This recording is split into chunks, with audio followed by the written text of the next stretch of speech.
name is Obundo Henry Otieno. Welcome to Buruburu Institute of Fine Arts. I'm here with Yada Nyamiti, and we are going to be interviewing Mr. Wanyama, our guest.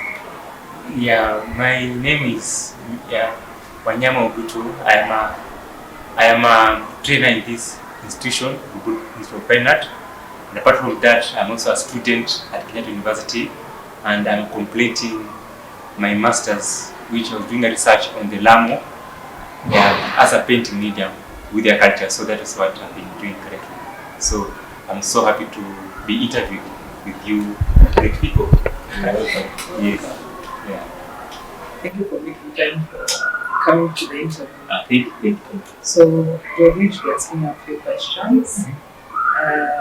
For example, we're going to start with how would you describe the current state of fine arts practice in Kenya?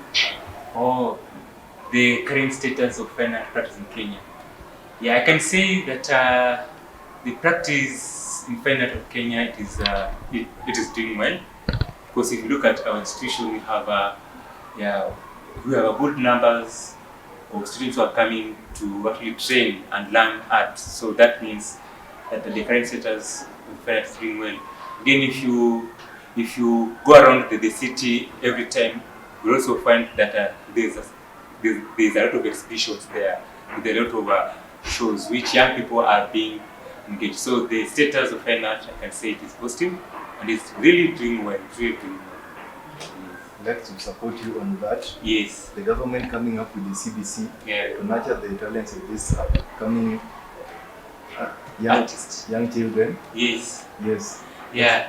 Actually, again, also you are very right that with the coming up with the CBC, it has also enabled their talents to be nurtured. Because that is one of the vision why CBC came forth. Again, if you look at many primary institutions or many high school institutions, this art and craft is being taught in the school. So that also confirms that the status of actually fine art it is doing well. That's great. The second question is, what opportunities and challenges?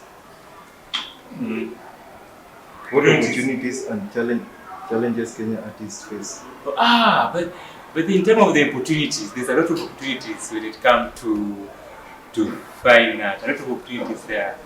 First of all, just being creative. That is it is an assurance that is an opportunity. Because if you are creative, you can utilize your environment, you can utilize your space, you can utilize your things within you to be creative, and that will actually give you opportunities.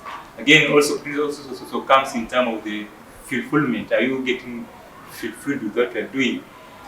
Finance, when you do an art piece, a graphic design, or something about creative, and you get money, which is really happening in the graphic design sector. That's also one of the good opportunities. And something else also, you even find that actually being leisure, the leisure that comes with this piece of art, also that is also part of the opportunities. Because there's some people around who don't have that kind of opportunities to have a leisure. But for us painters, we have that when we do our art piece. So that's one of the opportunities. Same thing as challenges. The way we have opportunities in this sector is also the way we also have what we call some challenges. And challenges actually goes a long way from actually lack of appreciation. If you're doing a piece of art and you're not being appreciated, that is also a challenges. It also goes also with the finance. Maybe if you want to pursue your fine art and you're not well financed, maybe your background, that's also some of the challenges. But for finance, you must know that it is not a challenge that it can be. It's not a challenge per se, because it's something that it can be overcome. Actually, if you are a creative, being fine art, you will always be creative in overcoming your challenges. Another question would be under the digital tools that we are using today. As you know, the world now is entering more into the digital era, using Yes. digital tools like tablets and all, Mm. using digital software, AI and everything. How would you say the rise of digital tools and online platforms influence fine art in Kenya? Yeah, actually, for me, I'll talk from my background, which is what's called traditional ways of actually doing the art. And for me, and for my background, and maybe from my studies, I believe that the traditional ways of doing fine art, yeah, it is a platform whereby it helps you now to go now into digitization. No, now this digitalization, what you're talking about is very right. Yeah, the tablet, the internet, the AI, these are the tools which it has come up now to enhance or to make this tool to be to be useful, to help us now to achieve some certain style or some certain thinking or some certain ideas. So these digital tools which have come up, it has only come up to aid us, not to to what to say, to not to I can say, not to face off our traditional ways of doing art. When I'm talking about the traditional ways here, I'm meaning the sketching, the traditional sketching, a pen and a paper. I'm talking about going to the library, searching, cutting, creating a sketch pad. I'm talking about having your brush, the easels, painting, Hands-on experience. hands-on experience. So those are so the advancement now of the digital, it has just enhanced it now to be easier and help us for that one. So that is a very right for that one. Yeah. Thank you for that. Yes, Auntie. Yes. Yeah. Third question, the fourth question, in your opinion, Mhm. how supportive are institutions? By meaning institutions, I say these creative institutions, galleries, or government bodies help artists to grow in their creative fields. Oh, okay. Now, if you are talking about the institutions, so looking at institutions into various ways. One, the first institution, it is what you call, yeah, your sphere. If you are living with your parent, you are living with your sister, you are living with, that is the first institution. So the supportive, so that is what you call the primary supportive. Then you have what you call the educational, the educational supportive. Now these are now what you call the academies, the CBCs, yeah, classes in the schools, the colleges like Bifa, the universities like KU, yeah, and even some other training institutions. So those are just now training for your skills. But remember, we have a supportive with the family, whereby maybe you get an appreciation, you get some thinking, some support that we can. Then you have now what you call the policy. The policy is what we are looking about now. The government, the agencies that now support now the institution. Then from there now we will now look now at now to call the non-governmental or semi other agencies like now the galleries, whereby now your art is now being put now into public and into international. So from this lower part to this lower part, all those supported system helps an artist to grow well to become a fine artist that the Lord has want him to be. So those are very, very important. But now you talked earlier about the challenges and the opportunities. Now these organs they also have some challenges. Example, in your family, you might be lucky to be having what you call a supportive system. In the institution like say colleges, you might be lucky of having good trainers, good good curriculum. In the government, you may be lucky that they have good policies. They even support artists. In the galleries, you may have that for the galleries, maybe they are now supporting now art now to channel their work into assets. So those organs, they're very useful for a growth of an artist, and at the same time, they also face some challenges based on the situations in the current moment. Yeah, I will answer that in that direction. Okay. Yeah. Can you also include workshop activities in that? Yes. Now workshops now comes now, yeah, it comes now in the other in the other organs after government. Remember, government will give us the policies. The policies are the framework that it can be followed, whereby we can now have maybe workshops, collaborations, partners, and seminars. So those are now in now what you call in now the semi-upper stage. Yeah, I can look at it in that direction. So this is a good question. Yes. How do you think Kenyan fine art is represented in a global art space? Global art space. Yeah. Okay. On my opinion, on my opinion, this is my opinion. I'm very keen. On my opinion, Kenya artists haven't reached the global art space. If you compare with the South African artists, if you compare with the Nigerian artists, if you compare with the Egyptian artists, Kenya will still have a long way to go, and this comes actually with many challenges, as you say. First of all, it is the government policy. Do they have some framework for artist growth? The institutions, the universities, even just a family setup.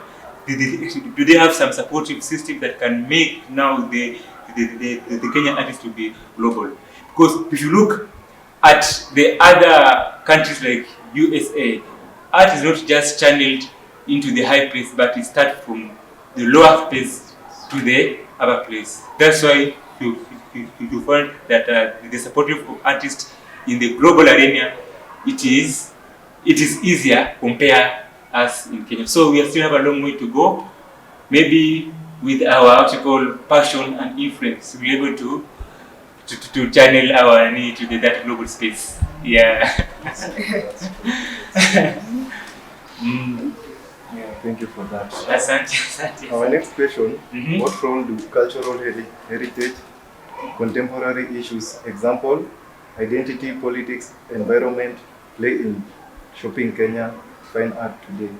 Oh, you're talking about the cultural heritage.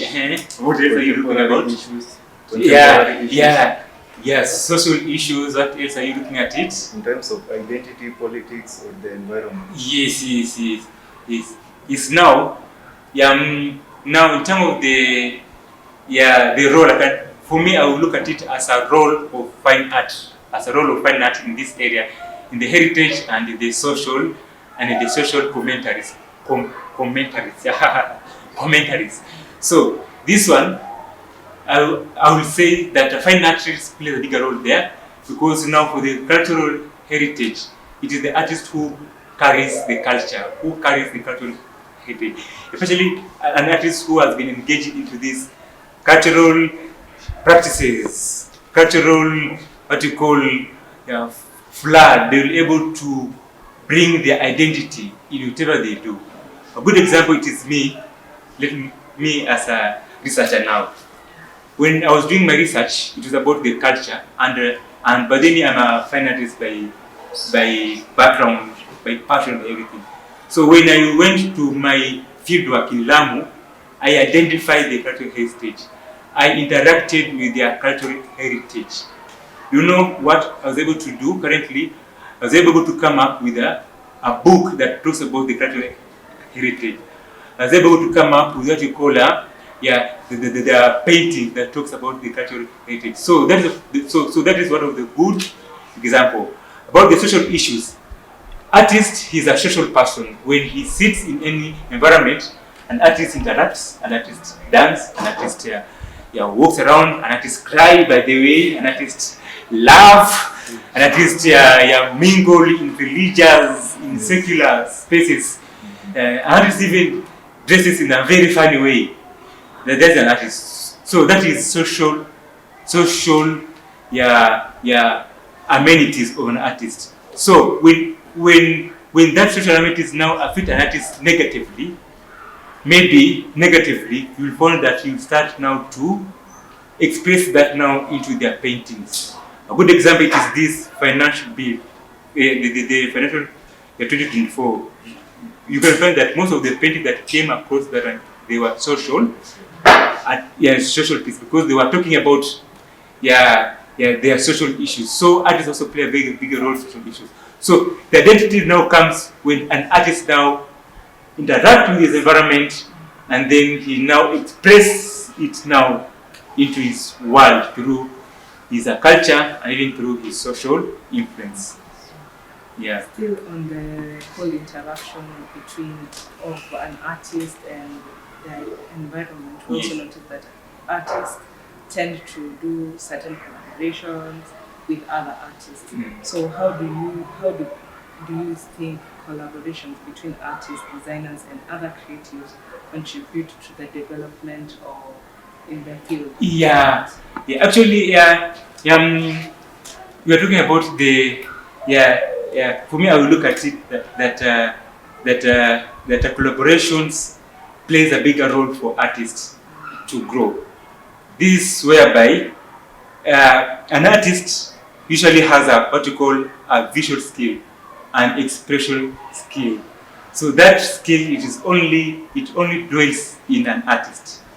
It doesn't dwell in a scientist, in a teacher, So it will now be important now for artists now to interact or to collaborate now with other people that have now different skills. Example, most of artists have realized that they are poor in terms of verbal communication. This is my assumption. I don't know if I'm don't know maybe if I have that problem. Verbal communication. Do I have it? Right now you are. Yeah. At least you are okay. Okay. But I understand that you don't have that fluent. Yeah. Yes, it's understandable. Okay. You're talking about who am I? The way am I, that is how am I. That is a different with the verbal communication. Verbal communication comes with confidence. You can be whom you are with the different challenges, but to have confidence, you will communicate. You will be a great communicator. Yes. But artists, they are different. Artists, they will tend to express themselves. They're using canvas and papers, vis-a-vis using what you call verbal confidence, verbal communication. But for me, I look at it as confidence, verbal communication, because everyone communicates. So maybe if you collab with someone that maybe he has spent his time to shape that one, in fine art, it will be maybe you are marketing to maybe you are maybe outgoing. You want to reach a certain stage, places. So you lose this one now to reach at that. So collaboration plays a bigger role. And for me, I will support. For me, I will urge that artists should do what? Should collaborate more. That's what I say. Done any collaborative artworks recently in the past? For me, my life has been lived with collaboration. Because even in my research about fine art, I was collaborating with the culture scholars at the museum in Lamu. I was collaborating with the scientists whom they were helping me now to extract colors from the plant. I was collaborating even with the environmentalists who are helping me now to think about the environment. Again, also, if you look at my current book, which is called The Journey to the Heart of Lamu, Tamu, I have collaborated with an editors, with that called publisher to make my dream come true. So collaborating for me has been one of the greatest tools for me to grow. Even my painting also do my painting with the collaboration. I don't sit in a room, just me alone. Doing it alone. Then do my no. I try to make as much as possible to bring collaboration, because collaboration, it is the best way to grow. Yes. Thank you so much. Yes. So much. You see another question? Yes. What advice would you like to give that young artist watching us right now who aspire to be an artist? What advice would you give them to venture into the world of art? No. I will give one of my best advice I'll give to the young artist, and I will say that any child is an artist. So I will say that the let the child or an artist keeps on honing his skills. Let him or her keeps on learning more about about his life. Let him or her develop himself in terms of the personal development, confidence. Let that person even do what, even try to try new things, venture new things. Again, also cut fear from yourself so that you can able to move forward. I'd like to support your point. Yes. There's a great artist who once said, every child is born an artist, but they refuse to remain artists as they grow up. Yeah, that is actually that is a Pablo Picasso. He says that every child, you are very right, every child is an artist, but the artist also, but his artistic growth, stops when he doesn't work on his art practices. Yeah. For that child watching, we hope you will become Pablo Picasso. Okay, so the last question from Yes. me, Yeah. and then we go to my colleague, will be, what is your vision for future fine artists, fine art practice in Kenya? Yeah. What is your vision for this? That is a very good question. But then me, I'm a very visionary. I will allow me to boost myself. I'm a very visionary person. Yeah. So for me, my vision for fine art in Kenya, it is to be one of the tool, or what we call tool or instrument that develops person holistically in the mind, the soul, the physical, even thinking, trying to bring new ideas and even challenging things that are not there. So that is my vision, by the way. Yeah, for me, I've actually done that. I would boost that. I've done that because in my research, I've been getting what called a pattern. Kenyatta University have recognized me as one of the inventors, and I have a pattern for my study. Study, because I've developed new colors from the plants in Lamu. Second, I've also documented my journey in a book about about the research, and that journey I've turned it into what we call a literary book, which have a very interesting stories about me and my life. So that is my vision. And again, me, I actually say the way Da Vinci's, Michelangelo were, why should Wanyama not be like them? What stopped me from being like that? Exactly speaking. Yeah. You can pave ways for others to follow. Yes. Again, for me, I'm a person that believes that that any person who does art, any young person who does art, and he dwells in a certain spaces, he should explore and go as higher as he can be. Maybe if you can give me the book so that I can show the audience, it would be very profound. It is here. Yeah. And second, again, also to answer that, you could do up.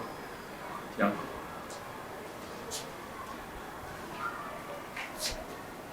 Yes. Yeah. You see now this is this now the book. It's called A Journey to the Heart of the Lamu Tamu. These are purely a documentation of my journey research. In this book, actually, I will say that it has received a lot of sales. Currently, I've received like 50 copies. It has been sold only at 1,000. Sorry for talking about the price. See, again, also this book, it also been featured in a newspaper about this book. Last Friday newspaper. In the news, in the last newspaper, last Friday newspaper, it was featured about this book. So these are some of the things, what I call the vision. You can have it. Thank you. Now, my final question: how can fine art be used as a tool for education, social change, and cultural preservation in Kenya? Yeah. First of all, fine art it is a discipline in education. Because when you study fine art, it enables you to connect in other disciplines easily. There is a research that was documented that people who do fine arts they usually excel in grades. There's a research that's done that people who do fine art they tend to be all-rounded in education. Another one, you have talked about the Social change. social change. Yeah, social change. It is about expressing your worldview. When a fine art is doing an art, maybe is painting a political scene, that is social change. He might be, yeah, he might be an activist.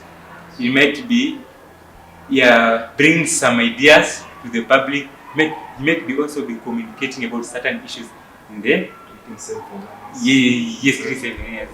Other one, it is about culture. Cultural preservation. Yeah, cultural preservation. So when an artist engages himself into this cultural preservation, the Maasai, making the Maasai shukas, painting about the Kamba pots, making the Luya pots, making some calabasas, sculptures about some culture. That is about culture. Another question you're talking about is? I support your last point about Yes. cultural preservation. Yes. For religious purposes, maybe these sculptures you see in Mm-hmm. religious institutions. Yes. In fact, you also add another point about the religious institution. Yes. You found that for religion to be propagated well, it can never go without fine artists. Without a fine artist being that. Like example, these are purely fine art, and these are a religious work. Yeah. So, do you see how diverse fine artist is? Yes. We can talk about it. Yes. And thank you for coming. The interview was so great. Yeah. For me, actually, I really appreciate you for hosting me. Yeah, and engaging me as a student, a teacher, and a teacher, a student. For me, that is a pleasure. I really appreciate the film club and Mr. Kinaro for that that good work that they are doing. Thank you so much.